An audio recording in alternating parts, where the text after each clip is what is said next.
My name is Afsal Hussain. Welcome back to my video blog. ഇന്ന് ഞാനുള്ളത് എൻ്റെ നാട്ടിൻ്റെ അടുത്തുള്ള ഓലയമ്പാടി എന്നൊരു സ്ഥലത്ത്.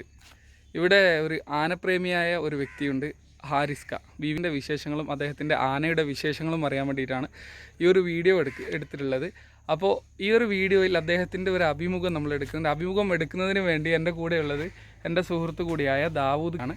അപ്പോൾ ദാവൂദ് സാഹിബാണ് ഇന്ന് നമ്മളെ വീഡിയോ എടുക്കുന്നത്. അപ്പോൾ നമ്മൾ ആന അവിടെ ഏകദേശം ആനയുടെ അടുത്ത് എത്തിയിട്ടുണ്ട്.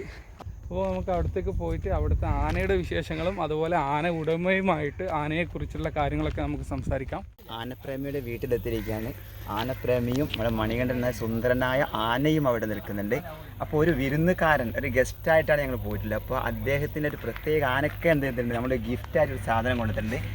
ആദ്യം അത് കൊടുത്തതിന് ശേഷമാകാം നമ്മുടെ അഭിമുഖം.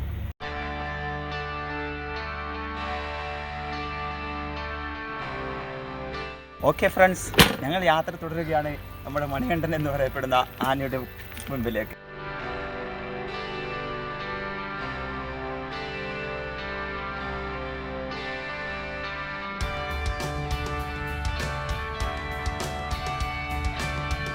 അങ്ങനെ ഞങ്ങൾ അതിഥിക്ക് അതിലുള്ള സമ്മാനം കൊടുക്കാനുള്ള പുറപ്പാടിലാണ്. ആനയുടെ ഓണർ ദേവി ഹാരിസ്കയാണ് ഞങ്ങളുടെ കൂടെ ഉള്ളത്. ഇനി ഞങ്ങൾക്ക് ആനക്ക് കൊണ്ടുവന്ന ആ സമ്മാനം ആദ്യം കൊടുത്തതിന് ശേഷം ഹാരിസ്കയുമായിട്ടുള്ള അഭിമുഖം കാണാം.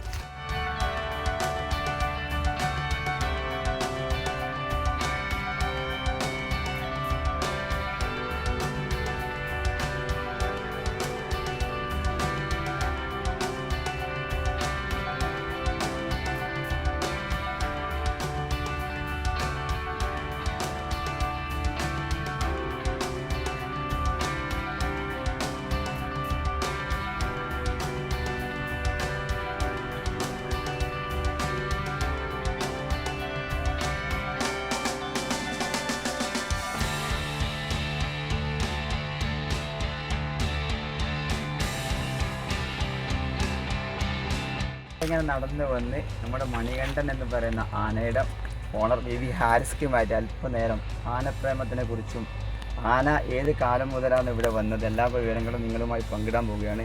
ഹാരിസ്ക, കുട്ടിക്കാലം മുതലേ ആന ആയിട്ട് ബന്ധം ഉണ്ട് ഹാരിസ്ക? ഉണ്ടല്ലേ.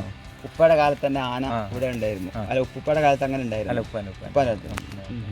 അന്ന് മുതലേ ഈ ആനപ്രേമം ഉണ്ട്? അന്ന് മുതൽ ആന ഒഴിവായിട്ടില്ല ജീവിതത്തിൽ? ഉണ്ടല്ലോ. ഒരുപാട് ആനകൾ വന്നിട്ട് പോയിട്ടുണ്ട്. 14 ആനയുണ്ട്. ഇത് മണികണ്ഠൻ 89 വന്നതല്ലേ? മണികണ്ഠൻ കുരുത്തക്കടം കളിക്കാറുണ്ടോ? ഇല്ല, ചെറിയ തോതിൽ. പക്ഷെ എത്ര വലിയ കുരുത്തക്കേട് കളിച്ചാലും ഹാരിസ്ക മുമ്പിൽ വന്നു കഴിഞ്ഞാൽ മണികണ്ഠൻ ഓക്കെ ആണെന്നല്ലേ? അങ്ങനത്തെ പ്രശ്നമൊന്നുമില്ല. ഇപ്പൊ ആന്റെ കൂടെ ഇങ്ങനെ പോയില്ല പരിപാടിക്ക് എല്ലാം കൊണ്ടുപോകുമ്പോൾ ഹാരിസ്കനെ അമ്പലത്തിലും ഉത്സവ പരിപാടിക്ക് തടി പിടിക്കലും പിന്നെ കുറവാണല്ലേ? ഇപ്പൊ മുമ്പത്തെ മാതിരി അല്ലേ? മുമ്പെല്ലാം എന്ന് പറഞ്ഞാൽ തടി പിടിക്കാനായിട്ടാണ് മെയിനായിട്ട് അന്നേരം അവിടെ കൂടുതലും ഉത്സവമായിട്ട് കൂടുതലും. എന്നാലും കർണാടകത്തിലേക്കെല്ലാം പോകുന്നതാണ്. കർണാടകത്തിൽ കൊണ്ടുപോകും. അന്നത്തെ കാലത്ത് ഈ കർണാടകത്തിലെ കൊണ്ടുപോകുമ്പോൾ മണികണ്ഠൻ എങ്ങനെ കൊണ്ടുപോകാം? അന്ന് വണ്ടിയൊന്നുമില്ലല്ലോ. അല്ല, എന്നാലും നടന്നിട്ട് പോകും. നടന്നിട്ട് പോകും. എത്ര ദിവസം നടക്കേണ്ടി വരും? 15-16 ദിവസം നടന്നിട്ട് സകലാസുരൻ ചിക്കമംഗളൂർ അങ്ങോട്ടേക്കല്ലോ അങ്ങനെയൊക്കെ എത്തും.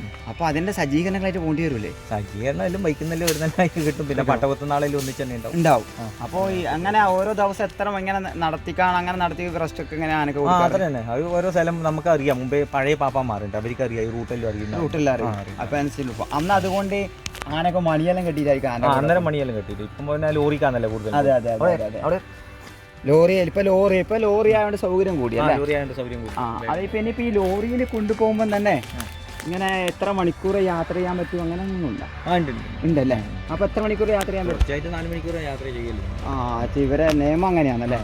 ഇപ്പം പിന്നെ ഭയങ്കര കർശനമായ നിയമങ്ങൾ വന്നില്ലേ അല്ലേ? വന്യജീവിയുടെ ഇതില് കാരണം ഫോറസ്റ്റിന്റെ കാര്യങ്ങളൊക്കെ നമ്മൾ വണ്ടിക്ക് തന്നെ ഇത് DF പെർമിറ്റ് എടുക്കണം. വണ്ടിക്കും വേണം. ആനക്ക് 2 ആഴ്ച കൂടുമ്പോൾ ഡോക്ടർ സർട്ടിഫിക്കറ്റ് വേണം. എല്ലാം കാണിച്ചു കൊടുത്ത് എല്ലാം ചെയ്യണം അല്ലേ? അപ്പോൾ ഉത്സവത്തിനായാലും അവിടെ പോകുമ്പോൾ ഇതുപോലെ എല്ലാ പേപ്പറും വളരെ ക്ലിയർ അതെ. ഫോറസ്റ്റ് ഡിപ്പാർട്ട്മെന്റ് എല്ലാം പേപ്പറും ക്ലിയർ ആക്കണം. സോഷ്യൽ ഫോറസ്റ്റ് ആണ്. അത് ശരി, മെയിനായിട്ട് അല്ലേ? മണികണ്ഠന് എത്ര പാപ്പന്മാരുണ്ട് ഇപ്പം?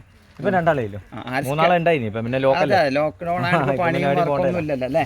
കഴിഞ്ഞ മാർച്ച് 10 പൊട്ടിയതാണ്. പിന്നെ ഇപ്പൊ ഉത്സവ സീസണൊക്കെ പോയി ഒന്നും ഇല്ലല്ലേ. ഇനിയിപ്പം എപ്പോഴാണ് ഇതൊക്കെ റെഡിയായി വരാന്ന് തന്നെ നമുക്ക് പറയാൻ പറ്റാത്തൊരു സാഹചര്യം അല്ലേ. ആനക്ക് ഭക്ഷണങ്ങളൊക്കെ വീട്ടിൽ തന്നെ ഉണ്ട് തയ്യാറാക്കി. രാവിലെ അവർ കൊടുക്കും, വൈകുന്നേരം ചോറ് കൊടുക്കും. രാവിലെ അവർ കൊടുക്കും, വൈകുന്നേരം ചോറ്. പിന്നെ പട്ടിയും പിന്നെ പനയോല.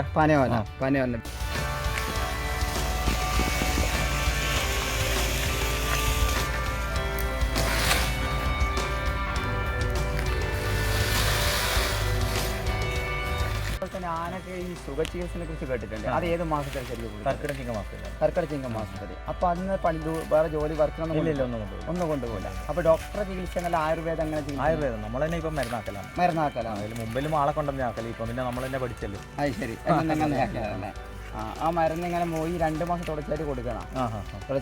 പിന്നെ വേറെ എണ്ണ തെച്ച് അത് 1 മാസത്തേണ്ട് 2 മാസത്തേണ്ട്. ഇപ്രാവശ്യം 2 മാസം കൊടുത്തു. 2 മാസം അപ്പൊ ഫുള്ള് ലോക്കാണ്ട് വർക്കൊന്നും ഇല്ലല്ലോ അല്ലേ. അതിന് എണ്ണ എന്തെങ്കിലും ശരീരത്തെ അങ്ങനെ ഉപയോഗിച്ചിട്ട് തലക്കെണ്ണ കൊടുത്തുണ്ട്. പിന്നെ വേറെ ഉള്ളിൽ മരുന്ന് കൊടുക്കണം, ഇതിന് കൊടുക്കണം. അതുപോലെ തന്നെ ഈ ആനക്ക് മദപ്പാട്, ഈ മദപ്പാട് വരുന്ന സമയത്ത് എന്തെങ്കിലും ലക്ഷണങ്ങൾ നമുക്ക് അറിയാൻ പറ്റും. അത് ഈ കന്നം തടിക്കും. ഇത് കണ്ണിന്റെ അതിലേക്ക് കൂടെ ഒരു ഹോൾസിന്റെ സ്ഥലം ഉണ്ടല്ലോ, അതിൽ തടിച്ചിട്ട് അതിലേക്ക് ആ ഹോൾസിലേക്ക് കൂടെയാണ് ഇങ്ങനെ ഇത് വരും അല്ലേ. അപ്പൊ സമയത്ത് നമ്മൾ ഇവിടെ ഭദ്രമായിട്ട് നല്ല വീങ്ങി വരും അല്ലേ. അതിനെ കെട്ടി ഉറപ്പിക്കും. പിന്നെ ഇത് പിന്നെ പ്രായം ഇതൊന്നും നീരില്ല. ഇപ്പൊ ഒരു 4-5 കൊല്ലായി. മണികണ്ഠന് ഇപ്പൊ എത്ര വയസ്സായി? 50 വയസ്സായി. അപ്പൊ കുറച്ച് വയസ്സിൽ ഒരു കാരണവറിനെ ആയില്ലേ ശരിക്കും ആനരെ.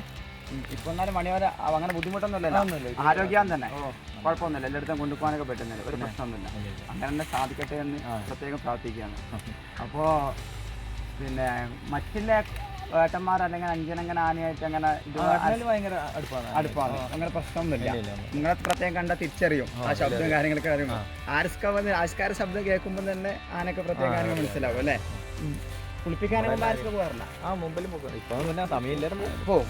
ഇപ്പൊ ഞാൻ ചോദിക്കുന്നത്, ഇപ്പൊ മറ്റേ ഒന്നാം പാപ്പാനില്ലേ, പാപ്പാനില്ലാത്ത സമയത്ത് ആരൊക്കെ തന്നെ കുളിപ്പിക്കാനൊക്കെ പോവാറ്? അല്ല അവരുണ്ടാവില്ല. ഉണ്ടാവും അല്ലേ. അതെ. പിന്നെ ആനക്കിന്റെ ഭക്ഷണം ഈ അരിയും കാര്യങ്ങളൊക്കെ ഇവിടെ നിന്ന് എങ്ങനെ ഇത് കൊണ്ടുവരലാന്ന് പുറത്തുനിന്നല്ല വാങ്ങല്ലേ. 40 തീറ്റി ഇപ്രാവശ്യം ഗവൺമെന്റ് വക കിട്ടിയല്ല. ഗവൺമെന്റ് കിട്ടിയല്ലേ. അതുകൊണ്ട് ചെറിയൊരു ആശ്വാസം. അല്ലെങ്കിൽ നവമീന്റെ വക നമ്മുടെ സ്വാമീന്റെ വക പോത്താങ്കണ്ട സ്വാമിയുടെ വക 2 ആൾക്ക് അരി കൊണ്ടുവന്നു. അപ്പൊ അങ്ങനെ ഹാരിസ്ക ഓരോ കാര്യങ്ങൾ ഈ സാഹചര്യത്തിൽ കൊറോണ എന്ന് പറയപ്പെടുന്ന മഹാമാരി സത്യത്തിൽ എന്ത് ചെയ്തിട്ടുണ്ട്, ഇപ്പം എല്ലാ ജീവിതത്തിനും ഇപ്പോൾ അവർ നല്ലൊരു ജീവിയായ ആനക്ക് കൂടി മുന്നോട്ടേക്ക് പോകാനുള്ള സാഹചര്യത്തിൽ വഴിമുട്ടിയിരിക്കുകയാണ്.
രണ്ടെണ്ണം ഉണ്ട് അല്ലേ. ഒന്ന് എവിടെയല്ലേ, നാട്ടിലുണ്ടോ അല്ല വേറെ ജില്ലയിലാണ്? പാലക്കാട് ജില്ലയിലാണ്. അവിടെ ഉത്സവത്തിനും പൂരത്തിനൊക്കെ പരിപാടിയുണ്ട്.